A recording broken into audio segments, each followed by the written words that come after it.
So let me be clear about what solidarity is. Solidarity is the antidote to white supremacy. Solidarity is the antidote to anti-immigrant fever. Solidarity is the antidote to homophobia and transphobia. Solidarity is the antidote to people not having and needing. It is solidarity that reunites us. It is solidarity that keeps us. It is solidarity that supports us. It is solidarity that makes these United States of America for the people and by the people. Let's go, Chicago.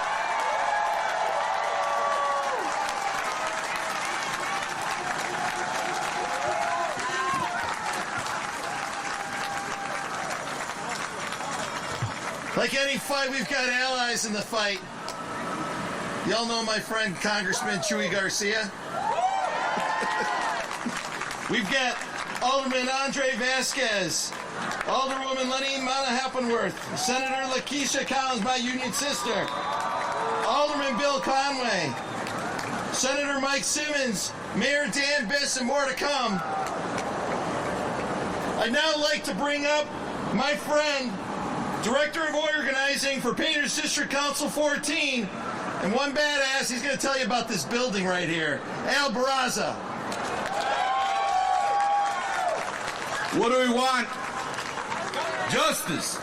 What do we want? Justice. When do we want it? Now. What do we want? Justice. When do we want it? Now. One more time. What do we want? Justice. When do we want it? Now. That's right. Thank you, everybody, for being here. Thank you to CFL.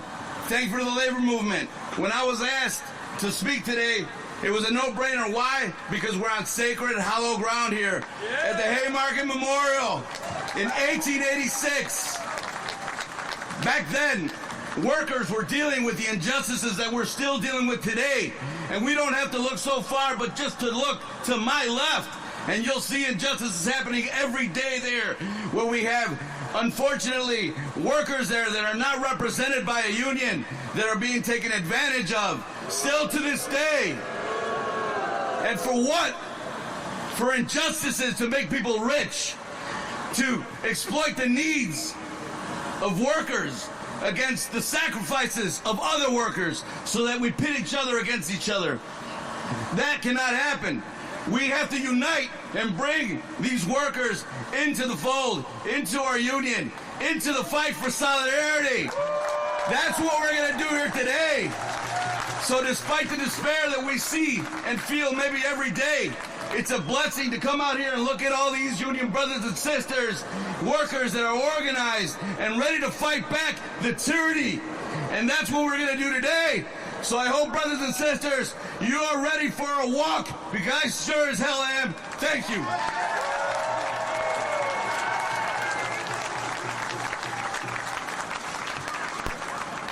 We got more allies in the House. Senator Willie Preston, Water Rec Commissioner Yumika Brown, Senator Laura Fine, Commissioner Tara Stamps, anybody know her? Clerk Ana Valencia, Clerk of the Circuit Court Mariana Spiropoulos, Senator Graciela Guzman, Rep. Liliana Jimenez fights for justice every day, Senator Robert Peters, Alderperson Jesse Fuentes, Alderperson Anthony Quezada, and Commissioner Jessica Vasquez.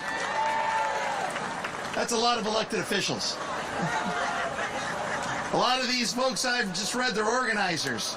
They're people who go out on the street every day. They represent us in the halls of justice, the halls of law. Even when they don't work for us, even when those institutions aren't working for us, these people are. And one person that I know that works for everybody, all workers every day, is the National President of the American Federation of Teachers. She's going to give us some religion too.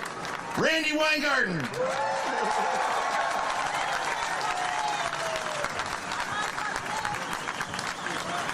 Okay, but I'm like really short here. Okay. I know it's a Sunday. No, it's a Monday, right? Monday. you something. You just got a history lesson. You just got a labor lesson. Are we ready to fight Pharaoh? Stacy gave us a lesson about African American emancipation. We have been fighting pharaohs for thousands and thousands of years. And the one in the White House is just as bad as the rest of them have been. Are you ready, American labor? Are you ready, Chicago labor, to fight? And today as we walk, we're going to fight a whole bunch of pharaohs. Whether it's Tesla, or Target, or Valor.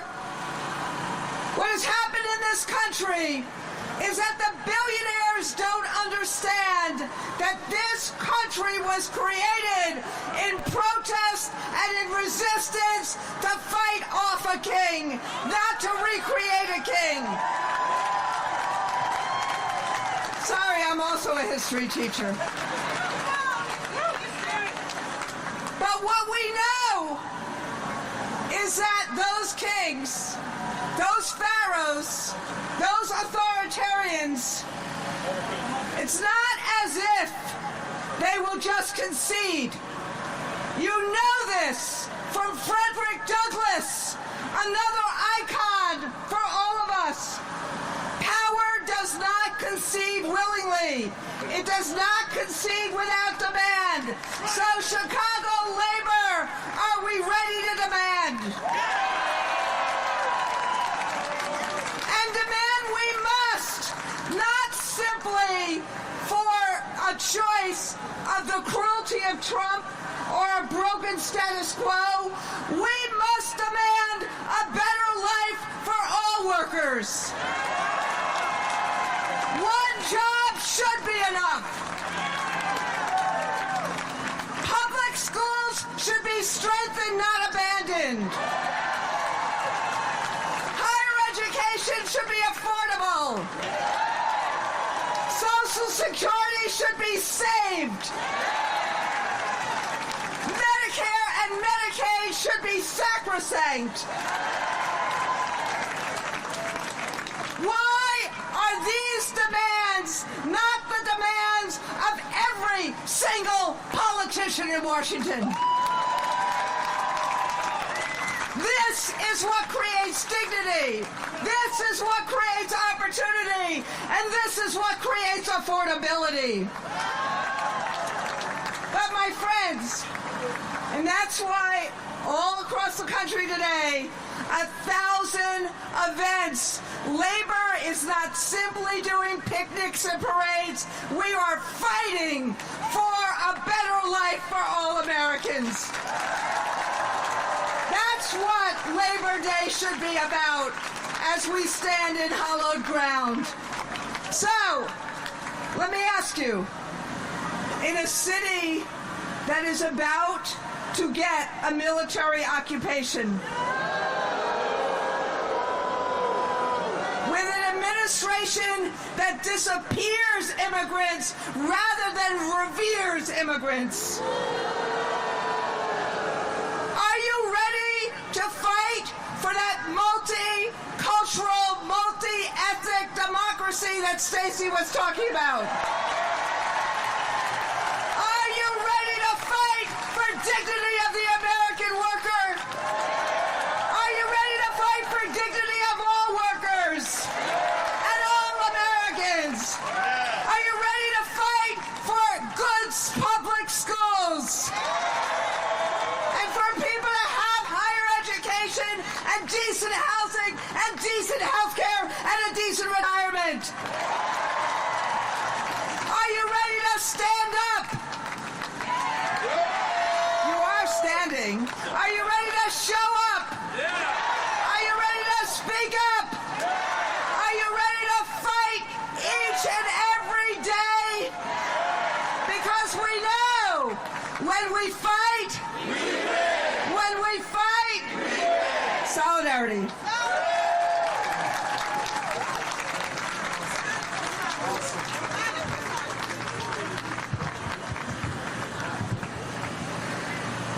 So I said more would come. I'd also like to acknowledge State Representative Stephanie Kifowit and Alderman Lamont Robinson. But I told you that we had the son of a preacher here. I got a preacher too, but I also have the son of a preacher. First, I'm going to bring up the son of a preacher and the son of a union worker, Mayor of the City of Chicago, Brandon Johnson.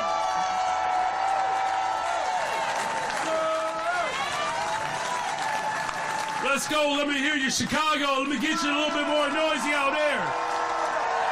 Yes. No federal troops in the city of Chicago. No militarized force in the city of Chicago. We're going to defend our democracy in the city of Chicago. We're going to protect the humanity of every single person in the city of Chicago. And we got the baddest freaking labor movement in the city of Chicago, birthed right here. We're going to take this fight across America, but we got to defend the home front first. And the best way we defend the home front is to make sure that every single worker has a livable wage. That's why we abolished the sub-minimum wage in Chicago for brown and black women. They get raises on top of their tips. This is the city of Chicago, where we have given paid time off for over 1 million workers, 10 days off, the biggest city in America to ever do it. This is the labor movement, you all. On pace to build more affordable units, a teacher's contract that protects black women, a teacher's contract that protects the LGBTQIA community, the teacher contract that protects immigrants. This is the greatest freaking city in the world. We're Chi-Town. Now look, there are some people that have doubts in the labor movement. There are some people who believe that we don't have the power to beat authoritarianism. But I'm also a history teacher as well. We have stood up for the interests of workers before, and we will do it again. And no matter what comes from the White House, Chicago will always be a labor town. Are you with me, Chicago? Now finally, we have seen this president shift the largest concentration of wealth into the hands of the few. Justice Brandeis made it very clear. He said we can either have a democracy or we can have wealth in the hands of the concentrated few. But he says we cannot have both. Are you prepared to defend this land that was built by slaves, a land that was built by indigenous people, a land that is built by workers? Are you prepared to defend this land? The people united will always prevail. I need you all to stand firm, to stand strong. If this president decides to continue to break this Constitution, it's going to be the labor movement that stitches it back together. The labor movement that brings black folks, white folks, Asians, it brings brown folks together. This is the city that said keep hope alive. The city that birthed Yes We Can. And the city that will defend this country. God bless you all. God bless the labor movement. God bless the greatest freaking city in the world. Chi-Town. No troops in Chicago. No troops in Chicago. No troops in Chicago. Invest in Chicago. Invest in Chicago. No troops in Chicago. Invest in Chicago. God bless you. Love you all.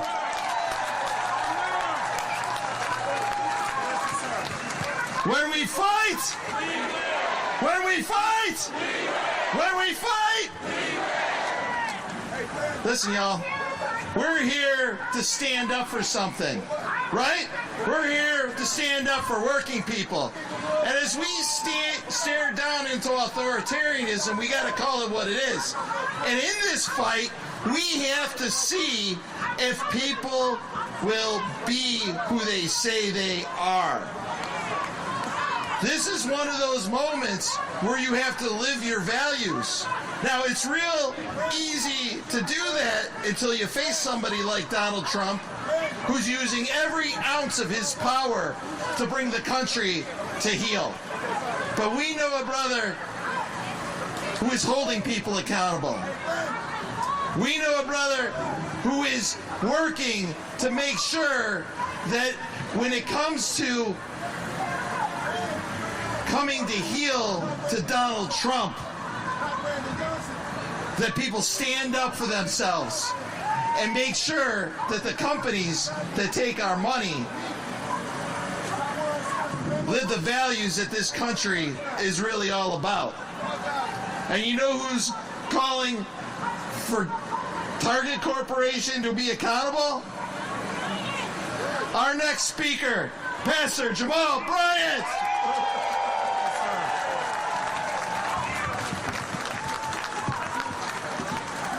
This is a critical moment. It's a critical moment in American history where history will have to record that the fight for democracy was birthed in Chicago. Those of you who still believe in liberty and justice for all, would you make some noise right now if you still believe in it?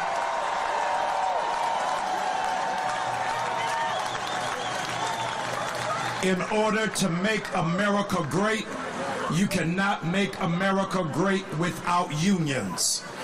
It is because of unions that there are no children who are working underage. It is because of unions that you are able to have health benefits. It is because of unions that you have vacation time. It is because of unions that you're able to take sick leave. It is because of unions that you are able to have vacation. This is an American salute to all of you who work in labor. Would you cheer for the people who work around you?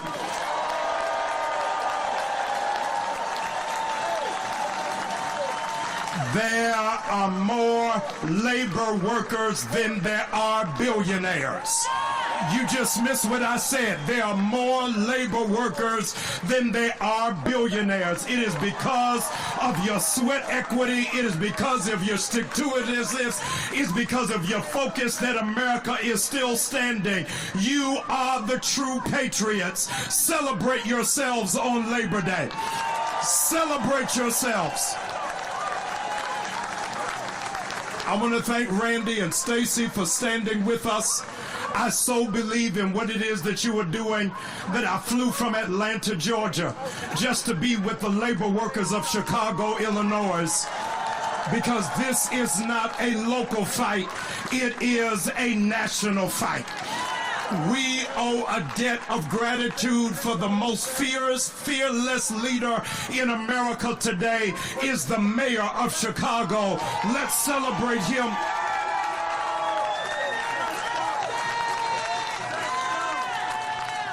There is a grave inequity.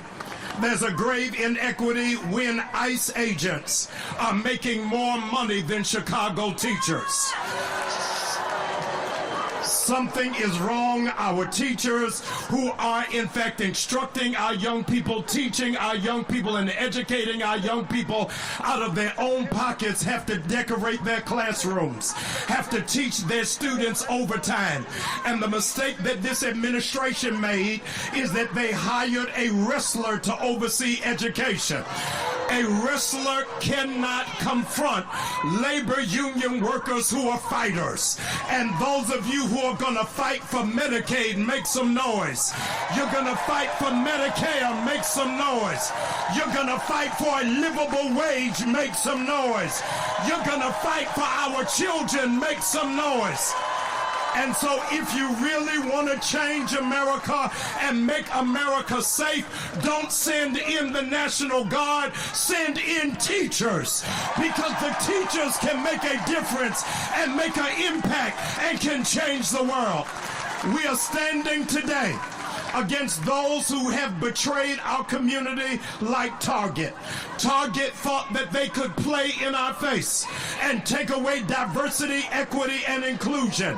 But when you look around outside today, this is a diverse group. This is a group of Latinos and blacks and Hispanics and Asians and women and physically challenged and whites who are standing together, believing that this still can be the land of the free and the home of the brave. If you believe it, come on, Chicago, let's make some noise.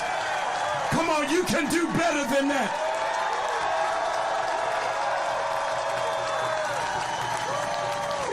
We are putting Target on notice. We are putting Tesla on notice. And we are putting every enemy of the Constitution on notice. They are redrawing lines in Texas, but in Chicago, we put a line in the sand to say if you mess with our workers, you mess with America. Make some noise if you believe that this is our last stand.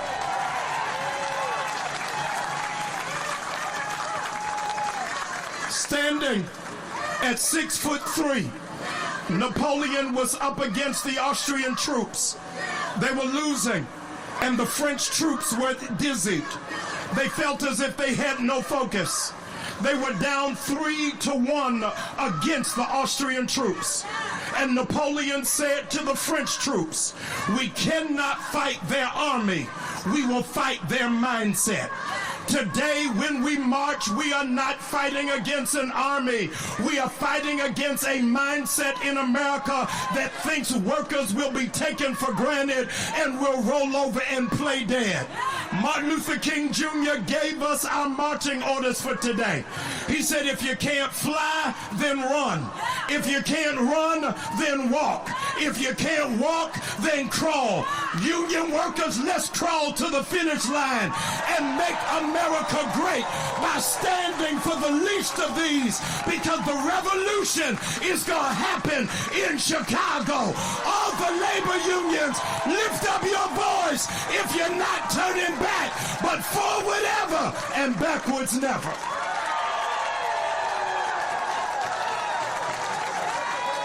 When we fight, when we fight, when we fight,